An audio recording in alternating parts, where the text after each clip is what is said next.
Good morning, everyone. Happy Friday. Welcome back. Again, after the devotionals, go back and read the main text from 2 Samuel chapter 24, 1 through 17. Today, we're going to start with chapter 3, verse 5 and 6 of Proverbs. I want to show you something this morning that most of us have never really thought about in our own lives. The difference between obeying God and agreeing with God.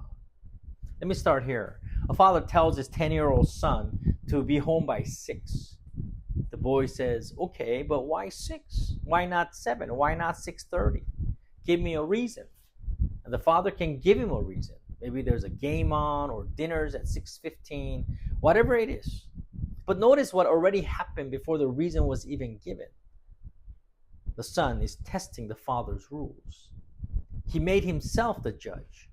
And the father had to explain himself. If the father gives a good enough reason, the boy will listen. See, that's not obedience.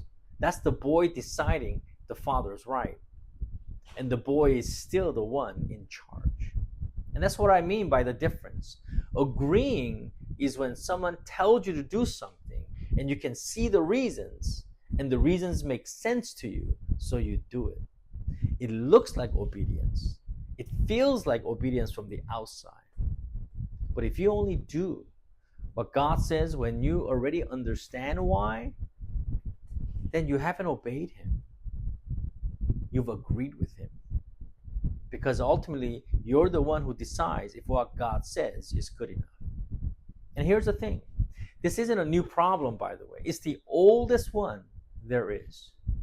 Because this is the first question ever asked in the history of the world. Satan came to Eve and said, why can't you eat the fruit? And notice the serpent doesn't argue about big ideas with Eve. He doesn't try to win a debate. He just asks a simple question. Is there really anything bad about it? What's the harm? Go take one, eat it. Do you see any reason not to do it? And Eve looked. She really thought about it. The Bible tells us she considered it carefully. The fruit was good for food. It looked nice. And she couldn't see a reason not to eat it. So she ate it and then gave it to her husband, Adam. All of that first failure comes from one simple idea underneath it. If I can't find a reason, then there isn't one. And I'm off the hook. Now listen to Proverbs, how it answers that. Proverbs says, trust in the Lord with all your heart and do not lean on your understanding. In all your ways, follow Him, and He will make your path straight. Proverbs chapter 3, verse 5 and 6. Do not lean on your understanding. Now, that doesn't mean you don't think. It's not saying don't ask questions, don't reason, or don't try to understand what God is doing. Ask your questions. Think as far as your mind can take you. But here's the key point. When you've thought as hard as you can and still don't understand why, that's where trust is supposed to begin. Before that, you're just using what you know. After that, you're trusting. And most of us never reach that point because we stop trusting as soon as we run out of answers. So how do people usually get this wrong? There are common ways. See if any of these sound familiar to you. Some people think obedience means doing what God says only after He's explained it, so they know the reason. Show me the reason, then I'll do it. Some people think obedience is just doing what they already wanted to do and call it following God. And some people think the real test of trust happens only in big moments like a hospital room or a funeral, where you find out what you really believe. Now, that's not completely wrong, but it misses the smaller test that comes first, happens all the time, and never tells you that it's a test. Because most of the time, God isn't asking for your whole life at once. If you notice, He's asking for your Monday, your Sunday, your Tuesday, here and there. Here's David, 2 Samuel chapter 24. David tells his men to count all the fighting soldiers in Israel and Judah.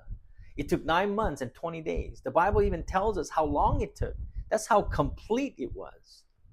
And David couldn't see anything wrong with it. Every nation counted its army. Every king wanted to know how strong he was by counting the soldiers and the power of his army. What's wrong with knowing what you have?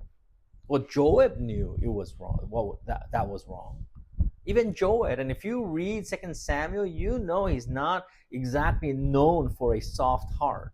Even Joab tried to stop David. Please, he said, don't do this. And there was a reason, and everybody standing there knew it. God gave Israel its victory, not the soldiers, not the size of the army. David didn't lack a reason. He just didn't like this one enough to live by it. He wanted something he could count, something he could hold on to besides God's word. He overruled the reason, and 70,000 men died for it. See, until obedience requires something from you, when the only reason you have is that God said so, and you have not truly tested your trust, you have not truly tested your trust in Him. You have only discovered how often you agree with Him. So here's what that looks like up close this week. It's the shortcut at work that everybody takes because it makes sense. The one you take too if making sense were the only reason. It's the conversation you know you're supposed to have, and you still can't find one good reason right now to actually go have that conversation. It's the money you'd keep if God hadn't told you to give it. Do it anyway. Not because you finally understand why. Do it because He said so. And let that be the whole reason. And see what happens to you and your faith afterwards. You know, there's a garden where this got tested once at the highest stakes there are. A man with his face planted in the dirt, sweating, asking if there's another way. He knew exactly what was coming. He'd already told his man plainly more than once that he'll suffer and die and rise again on the third day. This wasn't a man guessing at what was ahead. He saw it clearly and asked anyway if there was some other way. And when the answer was no, he said, I want your will to be done, not mine. David saw the reason and walked away from it. Jesus saw the reason and walked into it. He obeyed the cross anyway. He obeyed because the Father willed it. Father said so. And that was the whole reason.